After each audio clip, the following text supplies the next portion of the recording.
করে নিচ্ছি সকালের খাবার। গোলা রুটি, একটা ডিম ফেলে দিয়েছি আটাতে, ময়দা ছিল না আজকে, আটা দিয়েই করছি। গাজর, টমেটো, ব্যাস এটাই আছে। আর পেঁয়াজ আছে, আর লঙ্কা দিলাম না, যে লঙ্কার এই যে চাটনিতে এতে লঙ্কা আছে তাই আর লঙ্কা দিচ্ছি না। আর একটা পোচ করে নেবো। এখানে হচ্ছে চা। সকালে আজকে চা যে দুবার নয়, একবারই খাচ্ছি, একবারই চা। সকালবেলা আজকে একটু জল খেয়েছি, কোন জল বুঝতেই পেরেছো, টক টক করে। খাবার নিয়ে নিলাম। পোস্টে ভাবলাম যে একটু গোটা গোটা থাকবে কুসুমটা, যাই হোক আর কি করার। গরম আহ, দারুণ, হেভি টেস্ট, হেভি টেস্ট। তোমার একটু দেবো, তুমি খাবে একটু? হুম, গরম চা।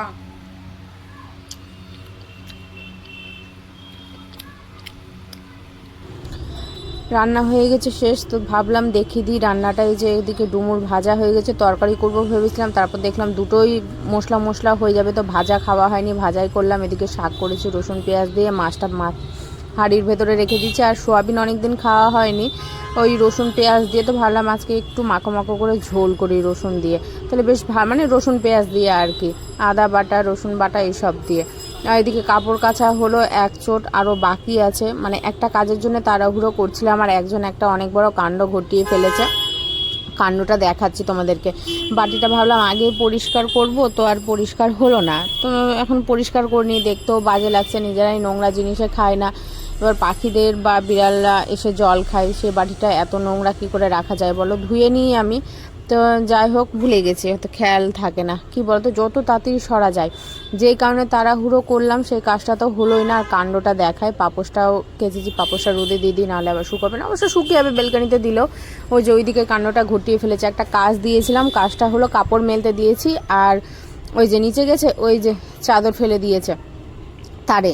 এদিকে দড়ি তো আমি টাঙাইনিও, ভালো করে জানে দড়ি আমার একটাই, তো আমার একটা দড়ির মধ্যে আমি না ওইভাবেই কাপড়গুলো দিলাম, যে পাট পাট করে সবার উপরে দিলাম চাদর। এবার চাদর মিলে তারপরে যে কটা জিনিস হবে হবে। ওই যে চাদরটি পড়ে আছে, এখন কী করে পারবে জানি না। বাঁশটাও তো অত দূর যাচ্ছে না, এখানে যে একটি বাঁশ রাখা আছে সেই বাঁশটাও যাচ্ছে না। ও লম্বা কোনো জিনিস খুঁজতে গেছে, বুঝতে পেরেছে। এবার আমাকে বলেছে, আমি বললাম যে তোমাকে কোনো একটা কাজ দিচ্ছি, সেই কাজটা করতে পারো না, তো তোমার কাজ তুমি করো, আমি কিছু করতে পারবো না। সময় কাজটা আমি সেরে এসেছি, যেটা 3-4 দিন আগে যে বলেছিলাম সন্ধ্যাবেলা বেরোবো, একটা কাজ আছে, সেটা কালকে সেরে এসেছি। তো সেটা যাওয়ার কথা আজকে সন্ধ্যাবেলাতেই হলো। তো যাই হোক, আমাকে বললো যে দুপুরবেলা চলো, রাস্তাঘাট ফাঁকা থাকবে, অসুবিধা হয় না, তাড়াতাড়িও চলে যাবে। আমি ভালো কথা। এবার সব যখন যোগাযান্তি করেছি তখন বলছে নাকি সন্ধ্যাবেলাতেই চলো, দোকান খোলা থাকবে কি থাকবে না। আমি তাড়াতাড়ি করে এগুলো সমস্ত কিছু করলাম, তাড়াতাড়ি করে কাচলাম, যে থাক, এসে আমি জল কাচা করবো, ভালো করে দিয়ে মেলে দেবো। রান্নাটা আমি করে রাখি, গ্যাসও আজকে মোছা হয়নি, যে ওই তাড়াহুড়োর জন্যে। দিয়ে কথা যদি এভাবে ঘুরে তাহলে কেমন লাগে। আর ওদিকে চাদর নিয়ে ব্যস্ত হয়ে পড়ে আছে, চাদর নিয়ে ব্যস্ত থাক। এটুকুটা বুদ্ধি নাই, যে কটা বালতিতে আছে ওগুলো আগে মেলে দিই, তারপরে শেষের দিকে চাদরটা নিয়ে ব্যস্ত থাকবো। তো ওটা নিয়ে ব্যস্ত হয়ে আছে, থাকুক। একটা কাজ দিয়েছি, যদি ঠিক করে ওই কাজটাও না করতে পারে তাহলে আর কিছু করার নেই।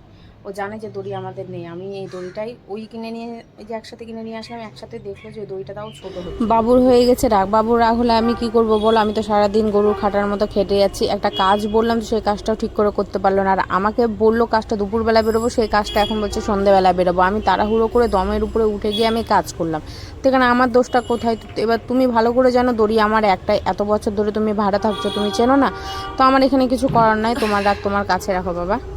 এই এক ঘুম দিয়েছি আজকেও, যাই হোক, কালকেও ঘুম দেওয়ার পরেও রাত্রেও ঘুমটা হয়েছে, ঠিকঠাকভাবে হয়নি কিন্তু হয়েছে।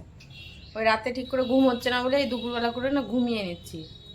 আর এদিকে দুপুরবেলা না ঘুমালে এবার রাতে যদি ঘুম না আসে সেই দিনটা এত অস্বস্তিকর লাগে শরীরটা, যে কি বলবো।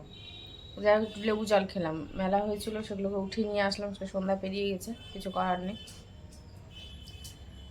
তুমি বাড়িতে যতই ওই বাইরের ঠেলা গাড়ির মতো রান্না করো না কেন, ওরা যা মশলাপাতি দিবে তুমিও তাই মশলাপাতি দেবে, দিয়ে রান্না করবে, দেখবো ওই টেস্টটা আর পাওয়া যায় না। তো লেবু জল করলাম, ওই বাইরে গেলে তো আমি একটু লেবু জল খাই।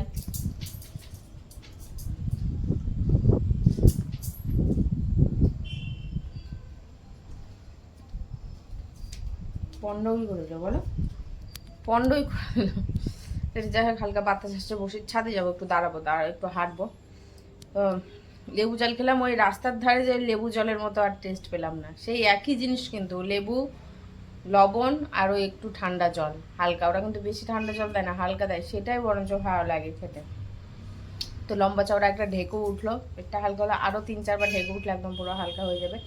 খেয়ে সঙ্গে সঙ্গে তো ঘুমায় না, এই দুপুরবেলায় ঘুমালেই, খেয়ে ঘুমালে পেট ভার হয়ে যায়, দেখেছি আমি, কিন্তু কিছু করার নেই। যাই হোক, দেখি কোথায় যাই, আর নাও যেতে পারি ঠিক নেই। কালকে বাজার ছিল বলে একটু বেরিয়েছিলাম, বা বলাও যায় না, উঠলো বা তো কটক যায়, তো এরকম হতে পারে যে টোটো কোম্পানি।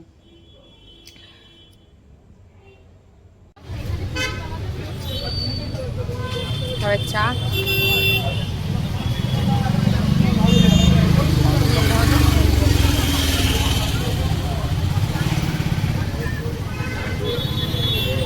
হ্যাঁ, একটা চা দিই, একটা দেখো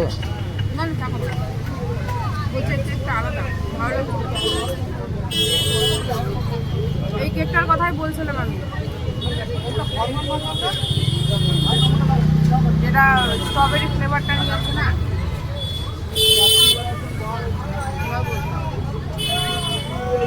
আমি আমার চুলগুলোর অবস্থা তো দেখতে পাচ্ছি না, তোমরা তো দেখতে পাচ্ছ, আর যে করছে সেও দেখতে পাচ্ছে। তো সে একবারে কিন্তু বলতে পারে হাত দিয়ে না চুলগুলো বসাও, হাওয়াতে পুরো উঠে গেছে, বললেই কিন্তু হয়ে যায় না।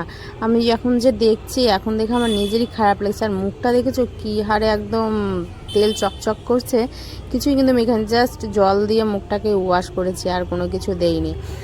যাচ্ছি, এটা বাড়ির পথের রাস্তাটাই পড়বে, যে চা খাচ্ছিলাম তার সামনাসামনি এই রাস্তাটা পড়ে। এই রাস্তাটা অনেকটাই বড়, কিন্তু উঠে আমাদের বাড়ির সামনের বাজারে, যে রাস্তা দিয়ে আমরা প্রতিনিয়ত চলাফেরা করি, প্রতিনিয়ত যাওয়া আসা করি আর কি, সেখানেকার এই রাস্তাটা। তো ভাবলাম যে তোমাদের সাথে আজকে রাস্তাগুলোই শেয়ার করি।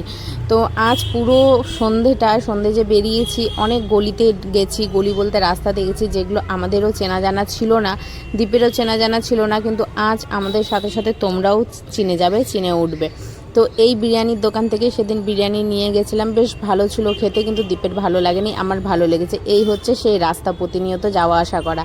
আর এই সামনের যে খোলা মাঠটা দেখতে পাবে সামনে এগিয়ে গিয়ে, তো সেটা হলো সেই মেলাটা, যেই মেলাতেই প্রতিনিয়ত আসা হয়, মানে যখনই বসে তখনই আসা হয়। এমনকি কিছুদিন আগেও মেলাতে এসে যে জোটোর জন্য একটা নতুন বন্ধু কিনে নিয়ে গেছি, আর আমার জন্য 10 টাকা দামে ক্লিপ কিনে নিয়ে গেছি। দেখেছো একদম পুরো সাপায়। ভালো দিনে এসেছিলাম, মানে আগের দিনে এসে আর পরের দিনই উঠে গেছে। আমি পরের দিনে আরও আসলাম যে আরও 2টো ক্লিপ নেব, তাহলে আমি টানা 1 বছর চলে যাবে। 2টো ক্লিপ ছিল কালো, কিন্তু সেই কালো ক্লিপটা কোথায় রেখেছি বা কোথায় কি হয়েছে আমার এখনও পর্যন্ত মনে করতে পারছি না। আর এই রাস্তাটা যে আমরা এসেছি, এই রাস্তাটাও ঠিক চলে যাচ্ছে আমার বাড়ির পথের রাস্তা। এটা কিন্তু অন্য রাস্তায় ঢুকেছি, অন্য রাস্তায় ঢুকতে গিয়ে একটা সোজা গলি পড়লো। তো দীপ বললো দেখি চলো এই রাস্তাতে, আমলাম যে হ্যাঁ চলো। দীপ বলছে এই রাস্তাতে এসছো, আনলাম যে হ্যাঁ এই রাস্তাতে আমার আসা হয়েছে। এই রাস্তাতে এসে সোজা যাচ্ছিলাম, আর রাস্তা কোনো ছিল না, তো ঘুরে এসেছি। তো দীপ প্রথমে বললো যে না না এই রাস্তা না, তারপরে যখন বেরিয়ে পড়েছি একবারে, তখন বলছে বাহ তুমি তো রাস্তা চিনে গেছো। হ্যাঁ, তো এটা তো সেই রাস্তা। তো যাই হোক, আমি আর কোনো কিছু বললাম না। আমি মনোযোগ সহকারে যদি কোনো একটা জিনিস দেখি তো সেটা মনে রাখতে পারি, গুরুত্ব না দিলে সেটা আর মনে রাখার প্রয়োজন মনে করি না। তো সত্যি কথা বলতে আমার মনেও থাকে না। তো এই রাস্তাটা সোজা উঠে যাচ্ছে পূর্বাচলের যে মেন রোডটা, কালিকাপুর আমরা যেটা বলছি, সেই রাস্তাতে উঠে যাচ্ছে। তো বলছে এই রাস্তাটা কোথায় গিয়ে উঠছে মনে পড়ছে, আনলাম যে হ্যাঁ এটা উঠবে সেই কালিকাপুর স্পেন্সারে যে আমরা গেছিলাম, সোজা পেরিয়ে গেলেই চলে যাবে। আর গলিতে যদি ঢুকে যাও তাহলে হয়তো অন্য পাড়াতে গিয়ে ঢুকবো, কিন্তু সেই হয়তো আগা পিছা ওই কোনো একটা রাস্তাতে গিয়ে উঠবো। তো বললো যে হ্যাঁ ঠিকই বলেছো। তো বললো যাবে, আলাম হ্যাঁ চলো যাওয়াই যাক না, একটু ঘোরাই যাক, গলিগালাগুলোও চেনা যাবে, একবার তো চেনা যায় না, একটু কিছু তো চিনতে হবে। আর এই রাস্তাটা সোজা চলে আসলাম রুবির সাইডে। হেলমেট না থাকলে তোমরা যদি মনে করো যে একটু ঘোরাঘুরি করবে, তো অবশ্যই ঘুরতে পারবে হেলমেট ছাড়াই। এটা হলো ভেতরকার যে গলির রাস্তাটা দিয়ে বেরিয়ে আসলাম, সোজা বেরিয়ে গেলে তো একদম মেন রোড পড়ে যেত কালিকাপুরের। আর আমরা বাঁদিকে চেপে ভেতর রাস্তা দিয়ে এই যে সোজা এসেছি, তো এটা আমরা বাঁদিকে রোডটা পেয়ে গেছি, বাই রোড পেয়ে গেছি, একদম মেন রোড পাইনি, বাই রোড পেয়ে গেছি।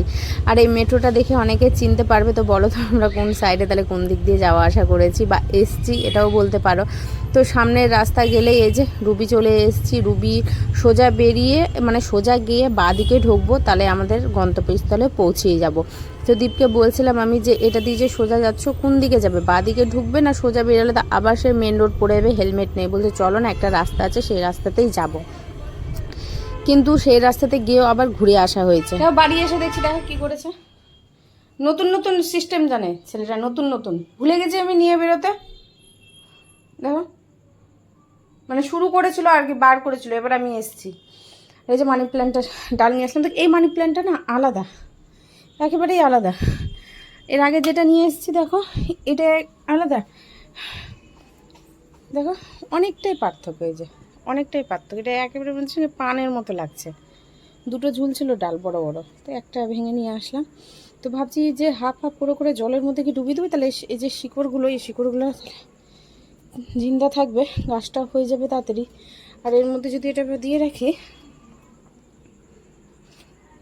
আরও একটা নতুন সদস্য আসলো, একটা হচ্ছে বুঝলে তো, একটা শিকড় জলে যাচ্ছে, তাও যাচ্ছে না ভালো করে। এক কাজ করি, কেটে কেটে রাখি বুঝলে, তাহলে বেশ ভালো থাকবে, ডালপালাও বেরিয়ে যাবে, অনেকগুলোও হবে। ঠিক আছে, ওটাই করি। নোংরা খেয়েছে আর বমি করেছে, মানে দুপুরের ভাতটা অল্প একটু বার করে দিয়েছে, ওই মাছের কাঁটাগুলো ছিল, ওই কাঁটাগুলো যাই হোক খেয়েছে। আমি তো জানি নোংরাও সহ্য করতে পারে না। কে করেছে রে ওটা? হ্যাঁ, চাদর কেচে উঠতে পারিনি এখনো পর্যন্ত, আর তুই ওখানে বমি করে নোংরা করেছিস। তুই ওখানে নোংরেছি, ওখানে বমি করতে পারিস নি? ওখানে তো বমি করতে পারিস নি। এত অসভ্য ছেলে কেন তুই? এত অসভ্য কেন রে? পুতুলগুলা একটাও নাড়াচাড়া করেনি। কি করবে কি করবে, গোটা ঘর খুঁজেছে। আমরা যখন থাকি তখন গোটা ঘরে হাঁটাহাঁটি করতে পারে না, শরীরে ব্যথা থাকে। আমরা যেই বেরিয়ে গেছি তখন খুঁজে খুঁজে কি একটা বদমাশি করবে, না পটিও তো পাচ্ছে না, পট টানা পটি করলো কয়দিন, যে পটি করবে। এই জন্য নোংরা খেয়েছে, নোংরা খেয়ে ওখানে বমি করে চুপ ফেলে গেছে। তাই আমি যেদিকে করে নিই দিয়ে ওখানে গিয়ে পরিষ্কার করবো। যে অল্প ডাল এখানে রাখলাম, পরে ব্যবস্থা করব। আর অল্প ছোট ছোট করে কেটে এখানটাতে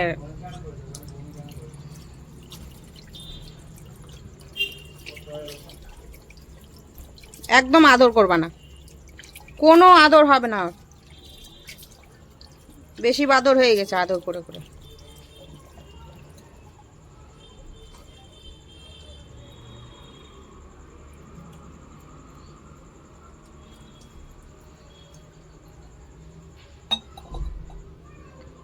তো ভালো করে জল দিয়ে ধুয়ে নিয়ে, মানে জল দিয়ে ওকে পুরো ভিজিয়ে দিয়েছি, দুটো আলাদা আলাদা। দুটো চাদর উঠিয়ে দিলাম, পরিষ্কার চাদর। আজকে চাদর দুটো কেচে উঠলাম, এই যে সাদাটাই আবার পেতে দিলাম, কিছু করার নেই। ওই দুটো চাদর আর পাতার মতো না, ওগুলো কাচবও না, দিয়ে দেবো ওগুলো চাদর। আরেকটা সাদা চাদর আছে, যাই হোক ওটা আর বার করলাম না, এটাই পেতে দিলাম। সামনে এখানে ছিল চেয়ারে, তা বালিশের ওয়ারগুলো চেঞ্জ করছিলাম, ওরা তো পাশেই ছিল, লাগাচোড়া হয়নি, কিছু হয়নি, লেগে হয়ে গেলে একটা ব্যাপার ছিল। তো এই যে নিচে ওই চাদরটা পাতলাম, আর উপরে সাদাটা। জলও খেয়েছে, বমি করেছে কিনা, জলও খেয়েছে, জল দিয়ে ভাগ্যিস জল দিয়ে গেছিলাম। হ্যাঁ হ্যাঁ।